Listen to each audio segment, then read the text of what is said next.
The purpose of this podcast is to educate and inform. It is no substitute for professional care by your doctor or your qualified healthcare professional.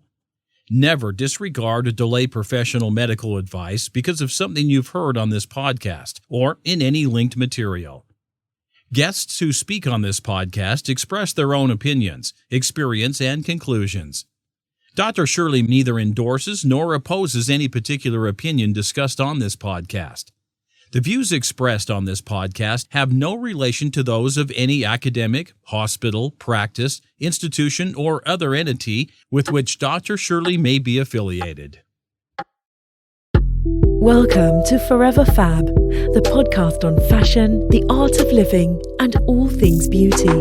This podcast is curated by Dr. Shirley Madej, MD, as the definitive source of holistic wellness through beauty.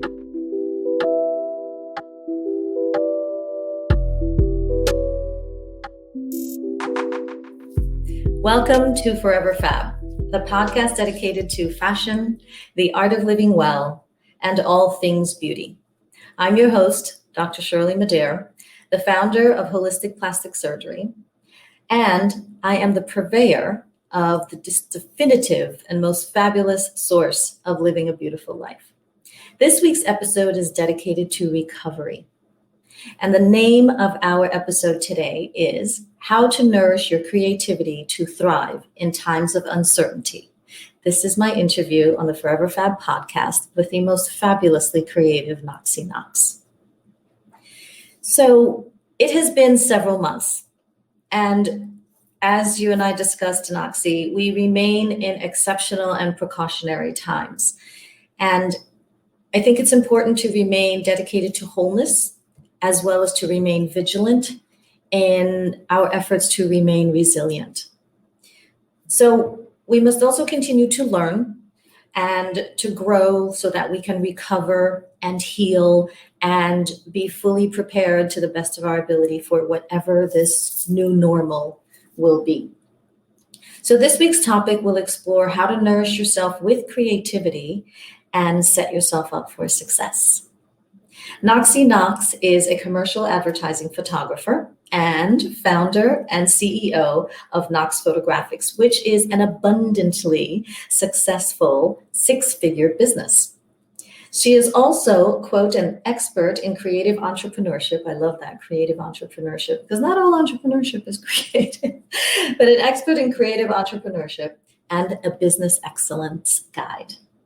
So she's the founder of Set for Success, and it's an online course that helps creative women to build and scale their businesses. I think that is supremely unique, and I love the concept, which is one of the reasons why I'm so excited to speak with you today, Knoxy. Knoxy joins us today via StreamYard to discuss her process, her creativity, and her new venture, and maybe a few things beauty at the end if we can get it in. Welcome, Knoxy, and thank you for your time. Thank you so much for having me. It's an honor to be here. Let's dig right in because I'm anxious to get the answers to your questions. In your bio, you state that you are half Texan, half Cajun, and 100% inspiration. So I love that. Tell me about your history, how it is that where you're from and how you grew up helped you to create your life. Absolutely. I mean, I'm guilty on all charges, Texan Cajun creative, you know. I was born in a small town in Texas, raised in Houston, and then I moved to Austin about 20 years ago when I attended the University of Texas. But, you know, I think one of the interesting things about my history is that I'm the only creative in my family. You know, Wow. Every single other human in my family has very mainstream, you know, quote unquote, normal businesses. And then here I come, this strange little black sheep artist who just, you know, wants to paint and draw and was honestly just terrible at both of those things, which is what led me ultimately to photography, is because I needed a creative outlet, but, you know, the painting and the drawing, the standard ways weren't really doing it for me. But Yeah, my family, I love them. They're loud and boisterous, and they always thought I was so strange, and they still do. They're still like, what is your deal? But but once I started, getting successful and, like landing huge clients that they knew and understood, and it really sent, sent it home when I had photos featured in the Super Bowl commercial last year. That was a very proud moment for everyone. So, yeah, I just always had this creative bug, and I always was a fiercely independent little woman. And just that kind of led me to starting my business, and then always wanting to live life on my own terms and doing everything in my power to do just that. That what you just said about living life on your own terms and setting yourself to be fiercely independent, that resonates deeply with me. So you pretty much got validation that your creative outlet and your creative business was doing well. So you got validation from your family, right? Because they initially thought, what is she doing in this field that no one else in the family is doing? But once you did land those big clients and names that they were super familiar with, including the Super Bowl, they thought, maybe she's onto something. But with regard to that validation, did you feel that you were waiting for that moment when your family, your friends, your loved ones would say to you, Knoxy, you really did it, so congrats? Or were you just like, listen, if you're on the bandwagon, great. If not, I'm still doing what I'm doing. How was that process for you? I think they both go hand in hand. I also wanted to be validated by, because I was taking such a chance, such a leap into this. I went, I should rewind a little bit and say I have 2 degrees from the University of Texas at Austin, English Lit and Spanish language, Hispanic studies, because I wanted to study photography. But my parents, again, they were kind enough to pay for my college, but they didn't support me pursuing photography. So they were just like, you can't make a living doing that. It's too hard. Do something that makes sense. And so in my devious little mind, I was like, yeah, I'm going to live off you guys for 4 years, and then I'm going to go do what I want. So I did that, and because of that, I'm completely self-taught. So there is a lovely purity, to my style and my technique that is all my own. But once I really struggled at the beginning of my career. And I do think that being validated financially, eventually, it was something I desperately needed. Because, at one point, I was living in my car. I was selling plasma for $20. It's a true rags to riches situation where, like, I get it, y'all. If you are struggling and if you are really grasping to hold on to your belief in yourself, that's all you need to make it through those times. And obviously to work hard and stay focused on your goals. But yeah, I needed some paychecks, and I needed that validation myself. And I think the first thing for the first project that came through that really made my family, my mom in particular, was the first cookbook that I photographed. About 2 years into my career, I photographed a cookbook that was published internationally. It was beautiful. She could go to the Barnes and Noble and show her friends in the Bunko Club what her daughter had been working on. And I'm telling you, once she got on board with my career, she really supported the hell out of me. She bought about 200 of those books and just gave them to everyone that would take one. Amazing. So yeah, it's nice. It's nice when you see it click with your family, and they finally understand why you do what you do, and they get to see you be passionate about something. Yeah, I think that's great. I don't need it. They don't. I can take it or leave it, but it is nice to be known in that way and respected in that way, especially coming from, other family members who are so successful in their own rights, in real estate and pharmaceuticals and insurance and oil and gas. And then there's me. Yeah. Photography and entrepreneurship. The jewel of the crown, I would say. Yeah, Now, absolutely. Yes, definitely the eccentric jewel. yeah, nothing wrong with that. You know what they say about, rough stones, right? Sometimes they're the most beautiful because they're so multifaceted. So let's speak about financial success and financial validation. You meet obviously a lot of other creatives and a lot of women who are creative entrepreneurs, and we'll get to your online program later because I think it's so key.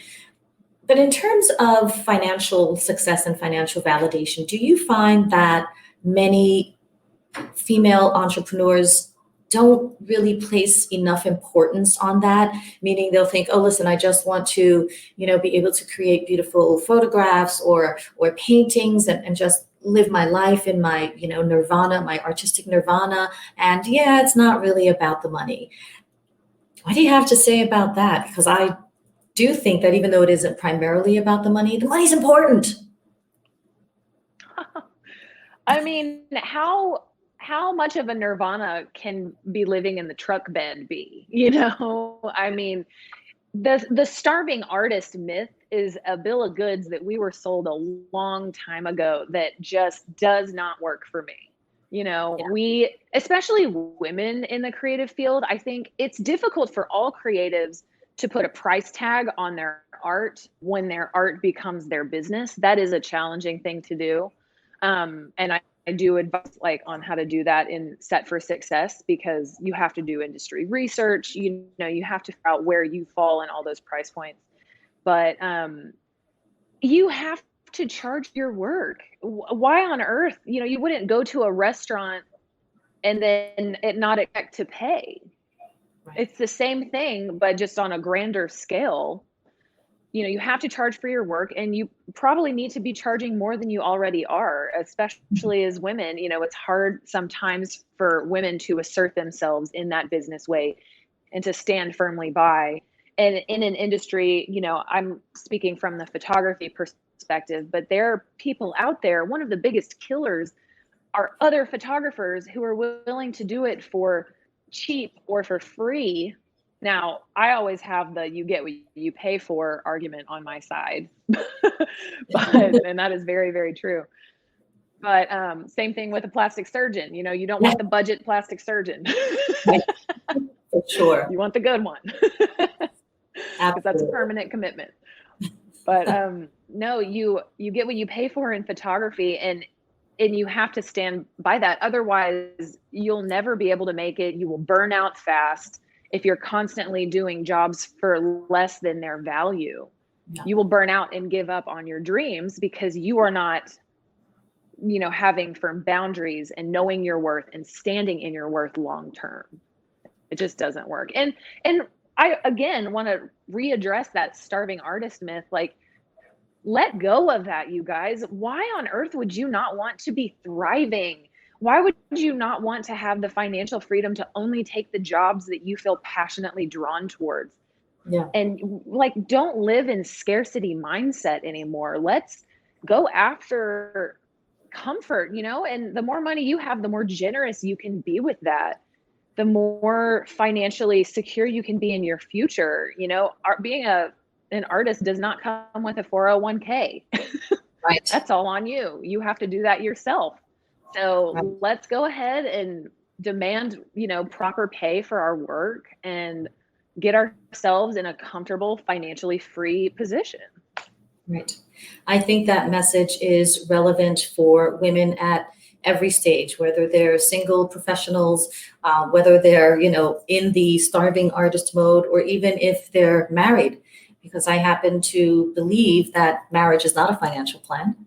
And I think that as individuals, we have to be responsible for ourselves so that we can be responsible in a relationship and be responsible and helpful to others. So I'm going to corroborate exactly what you said about asking to be paid appropriately for your work. And it's fascinating to me that even though we are in different fields, I will ingratiate myself a little bit and say that I consider myself a bit of an artist. And it's fascinating to me how people will sometimes try to talk me down. And it just makes me think, well, wait a minute. There's a set fee, and I don't barter, so I'm not really sure what you're asking me. So it's fascinating that it is, I'm sure, across many industries, and I just wonder if this is something that many women, just as women, experience. So you mentioned that you were self-taught. So who were your mentors, especially who were your mentors who helped you to start and run a business? Were you self-taught with that as well? Praise Jesus, no, I was not. At least, my mother was was a businesswoman growing up, and I watched her start plant a seed of a business and grow that very successfully. So, we were not wealthy growing up at all, but I watched my mother learn the ropes of a business. And then later on in life, when I decided that this is what I was going to do, I was able to ask her some questions about the actual business structure. But Yes. when it comes to navigating the photography world, I had another mentor named Ashley Garman, who another dear friend introduced me to. And, this was on a rooftop bar about 15 years ago. He kind of just pulled us together and said, y'all need to know each other, and then walked away. Yeah. And pretty much from that point on, I was kind of like, all right, cheers. What's up? Let's do this. What are we talking about? So she had probably 10 years of experience on me. And, I went to work for her, asked her no less than 5 million questions about everything. That saying, we all stand on the shoulders of giants. It's just, I would not have ever been able to get where I am today without the belief and assistance of other women in the industry who took a chance on me and really nurtured my talent, because I had all this raw talent that had to be kind of corralled and nurtured and molded and sculpted. And for someone like Ashley Garman to take the time to do that changed my life. And I will forever love her, and shout out Ashley Garman Photographers. Shout out to Ashley. I'm lucky also to have had mentors. And I agree with you. You were lucky that you had a friend say, hey, y'all need to meet each other. At a rooftop bar. It sounds like, it was just perfect. I had to do a bit more work and actively seek mine and ask for help. But nonetheless, I'm very lucky that along my journey that I've had a number of mentors who have just helped me in various aspects of my career, both men and women. So I applaud you and congratulate you for having found those, including your mother, who actually served as a mentor. Now, I'm also in alignment. Yeah, well, you know how mothers are. Oh, pardon me. No, you know how mothers are. They're just kind of your lifelong mentor. You never get rid of them. They're there forever. Whether you want that advice or not, it's coming. Maybe that's just a Southern thing, but that's how. No, I think it's a mother thing. So Knoxy, I'm in alignment with you on the statement that you made on one of your sites, which is that you believe, and I'll quote you, you believe that, quote, a beautiful image is neither created, crafted, nor born. Rather, an alluring image is something that is captured, end quote. I believe the same about beauty, and I know you help to capture beauty. So in my practice as a plastic surgeon, I feel that it's essential to help enhance or bring out the beauty within, sort of to help optimize what is oftentimes already there. So how do you find beauty across the variety of all of your subjects, whether you're photographing fruit, clothing, or people? There is so much inherent beauty in the world that already exists. And that's really what drew me into photography in the first place, was just experiencing life the way I do, and being a young child and being fascinated by the way water flowed down that creek, or the way, the frost on the ground happened in the morning, or the way flower petals looked when they were falling through the air. I just was always captivated by nature's beauty. And then when I got deeper into photography and it became my job, I actually did a lot of food and beverage photography at the beginning, and I still do. I still love it. But it's so funny. A lot of other photographers are generally overwhelmed and intimidated by food photography, but I'm just so at home with it because I think it's so beautiful. Food, nature's bounty is so beautiful as it is. It's really just, like you said, my job to enhance that beauty and to cast the bright light on it to where it really sings in itself. So, on my shoots, we shoot everything as fresh as possible. My crew gets to eat everything after we're done. We're not doing the Crisco ice cream. We're not doing hairspray on, it is the freshest, most beautiful ingredients we can find. And we are just showcasing them in the most beautiful light. And, that saying, God is in the details. That's always how I have felt about those still small moments. Yeah, I mean, look at Renaissance paintings of just a bowl of fruit that is so seductive and beautiful, and like this precious moment that was captured that we all can relate to, in that painting. There's a reason that some of the best painters in the world would just paint fruit, food and wine, and don't get me started on women's bodies, because that is just the pinnacle of creation. And you're so lucky that you get to work with, both men and women, of course. But there are a lot of parallels actually between what we do and drawing out the beauty that's like already in both of our subjects. So I kind of love that you mentioned that.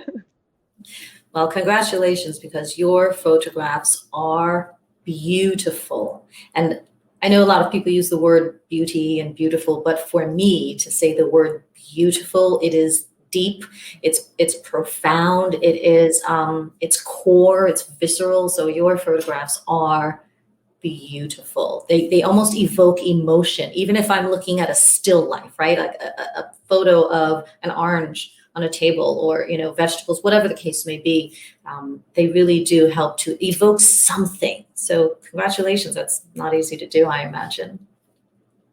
Thank you so much. And it's my pleasure to do so. I always, especially when shooting the cookbooks, or it's all storytelling, and I want people to be able, I always tell people, if you're going to look at my website, just make sure you've had a snack, because you'll be starving by the time you're done.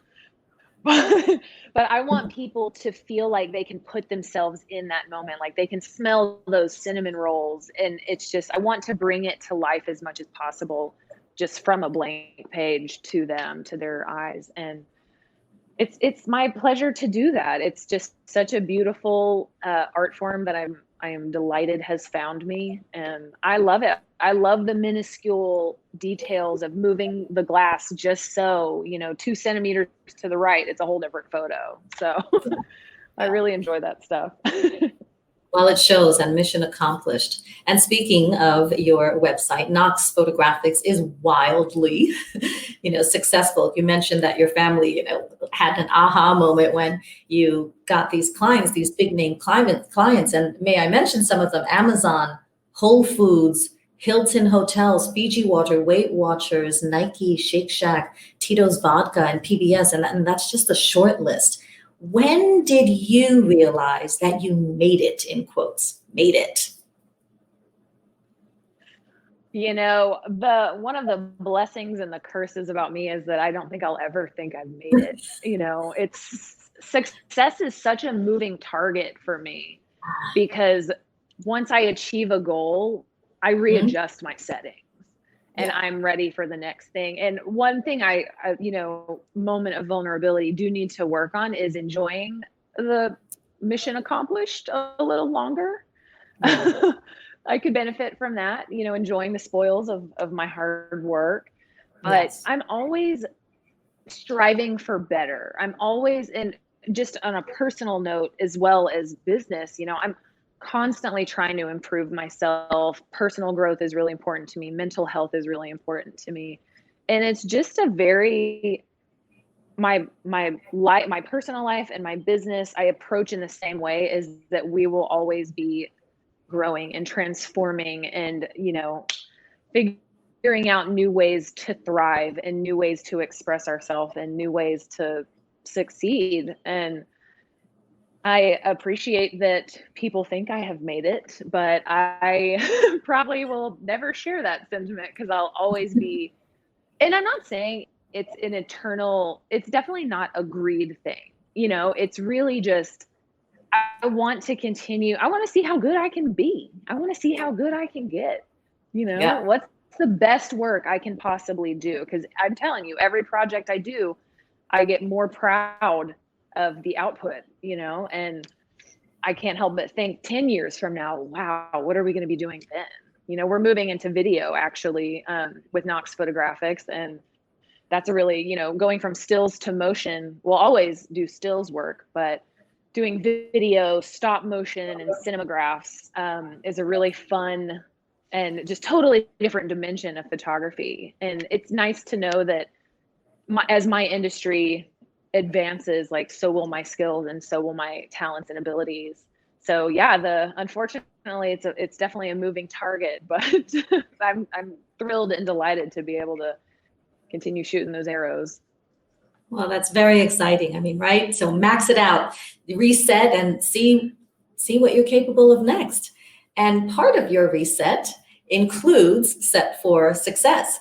So as your success continues to rise with Knox Photographics and change, right, and now including, cinematography and videography, why did you decide to create a second business, the Set for Success? And was there another aha moment you had where you thought you needed or wanted to do something different? Or was this part of your, okay, I've done this and I want to be able to share? Tell me about that, your thought process.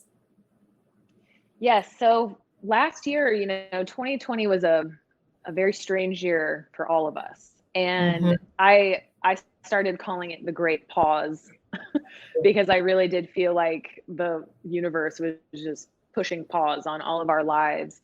And, my industry took a huge hit last year because especially the kinds of productions that I work on are pretty big. So, we have anywhere from like 5 to 15 people on set at any given time. And a lot of companies were just very hesitant to do anything at all because of COVID precautions and, making sure that everyone was staying safe. So while we were all in quarantine and shut down, again, I'm a shark. I can't stop swimming.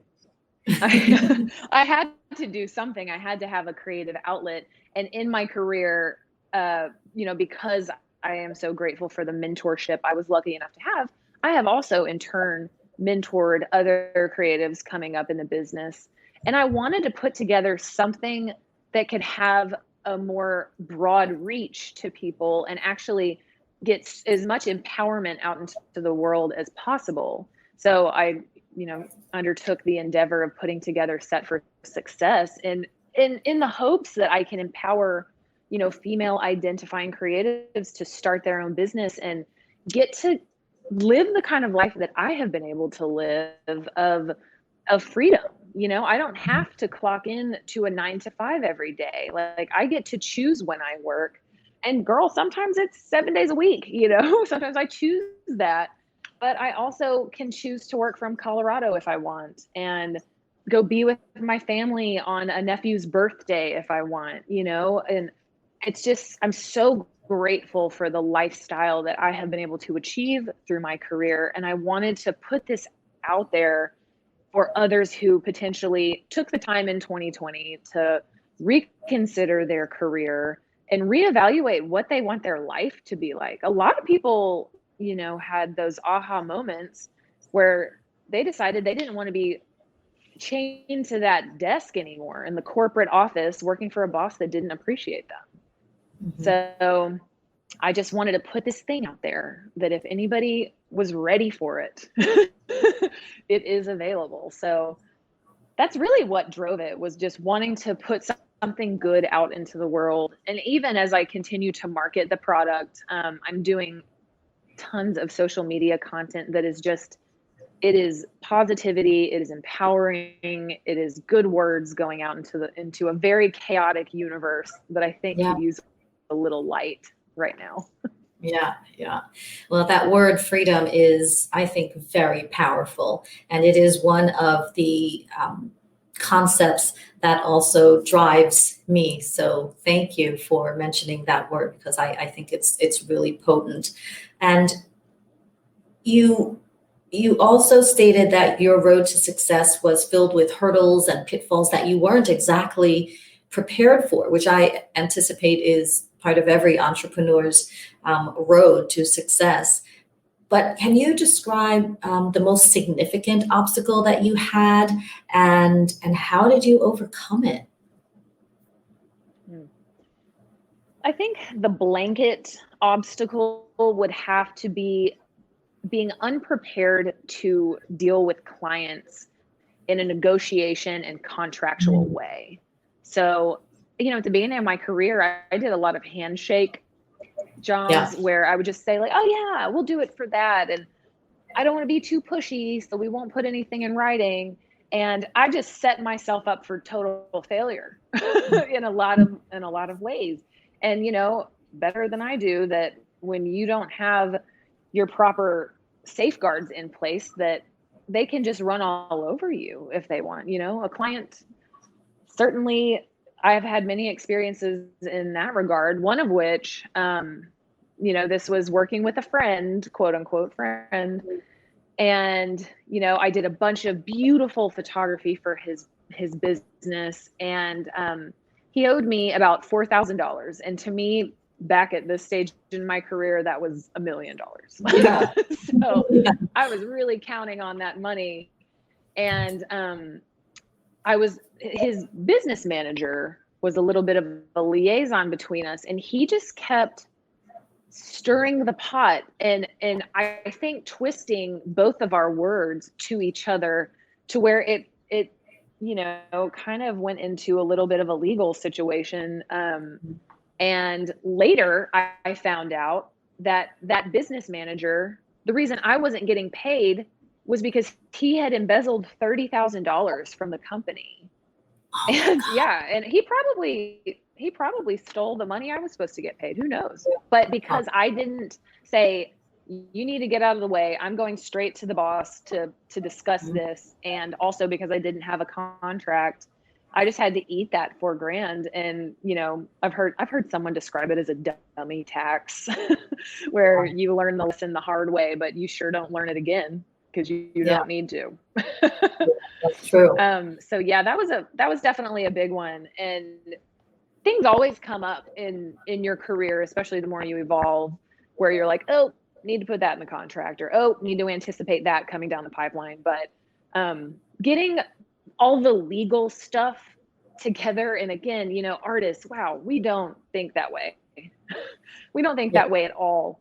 It's like you said earlier, where we just want to create and burn incense and nirvana and peace and love. But and I still burn a lot of incense, but yeah, me too. But I actually did a Palo Santo, like all around this area, a Palo Santo burning before we talked.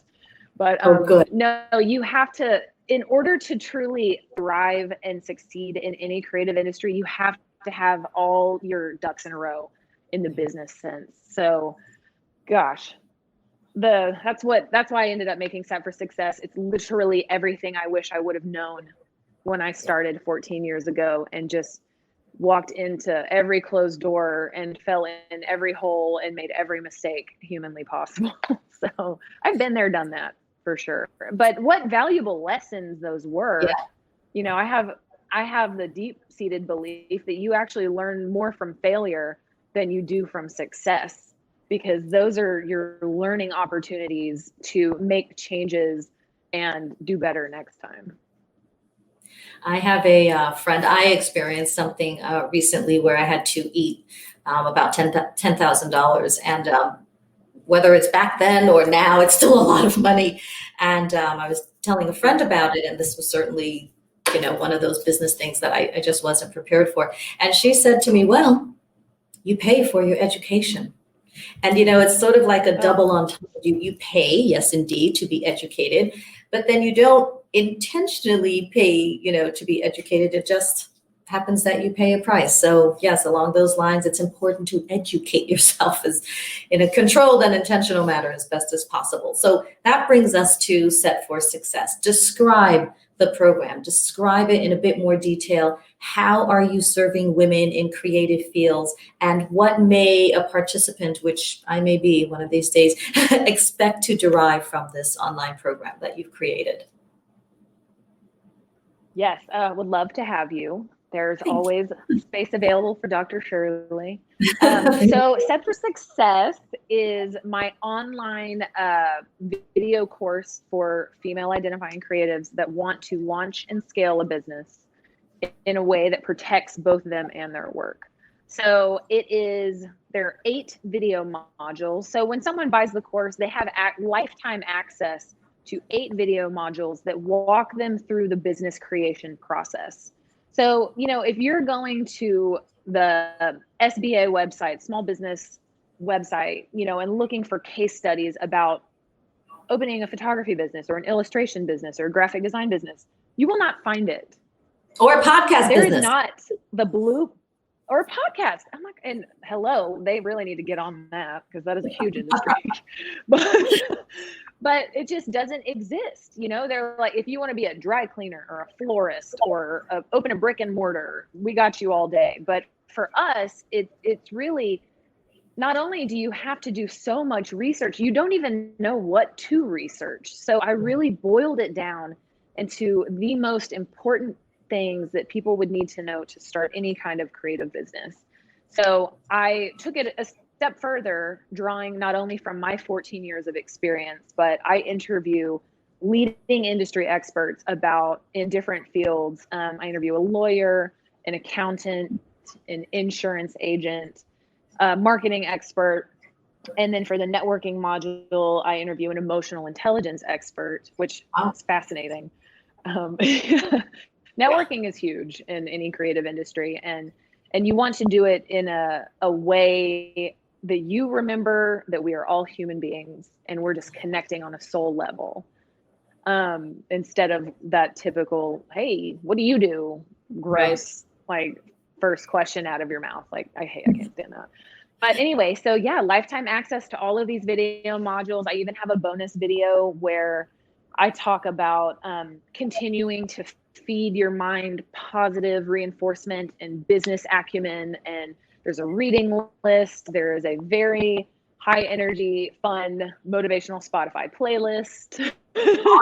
There is a bunch of podcasts that people can listen to, because we're always growing. And like you were saying, price of education, we are lifetime students if we're doing it right. So there's always new fun techniques that are coming up. But I just wanted this program to be as holistic and fulfilling as humanly possible. Yes, people will have to fill in some blanks in their particular industries, but literally I give them everything I could possibly think of.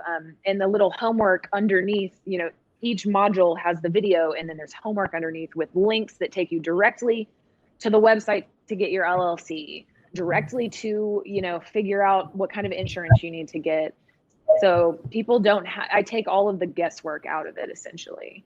And it's such an underserved community that this really doesn't exist. I did a lot of competitor research when I was putting this together. And yeah, you've got your Tony Robbins, you've got your Jenna Kutchers out there who are brilliant minds when it comes to nurturing a business that already exists, but there's nothing between zero and getting to them. So I'm trying to fill in that blank. Yeah.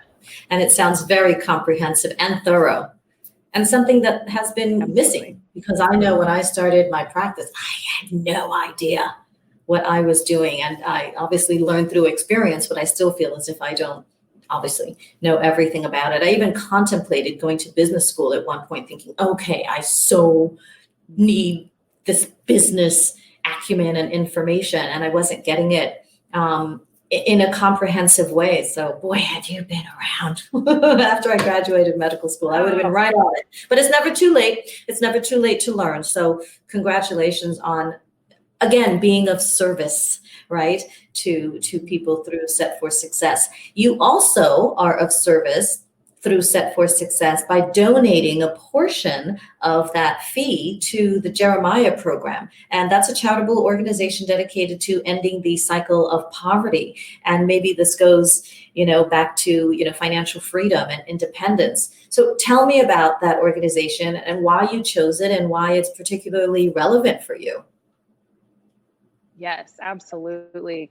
I could not be more passionate about women achieving their financial freedom, especially single mothers. So Jeremiah program works with single mothers, and they say that their goal is to end the cycle of poverty 2 generations at a time, which is a beautiful approach. A lot of people or a lot of foundations, they go for one, put the Band-Aid on one issue, and then everything around it is still crumbling. So Jeremiah program, they help single mothers get affordable housing.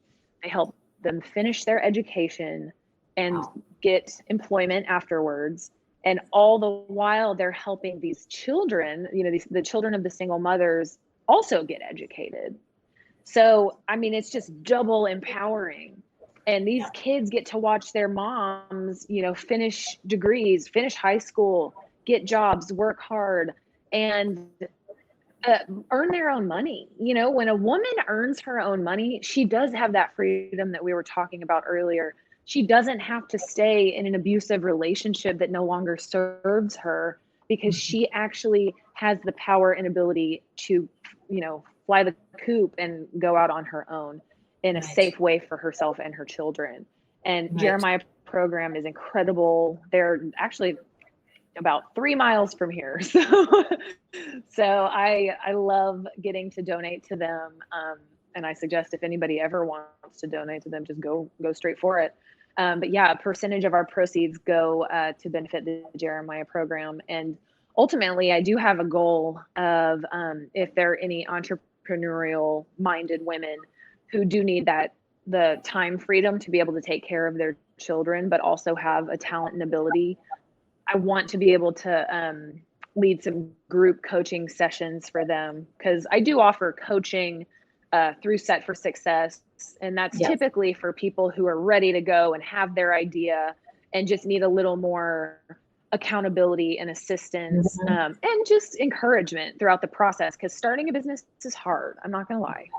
It's hard, but you can do it. And I'm happy to offer a little extra, assistance to those who need it. But I would like for Jeremiah program to be able to do a group coaching 6-week intensive to help these women really get their businesses off the ground. And I would like to find sponsorships for them to be able to have at least a year's worth of their business startup costs covered, so that they can really get their sea legs and then take over from there. So that's a dream. That's a goal of mine. I'm glad you put it out there.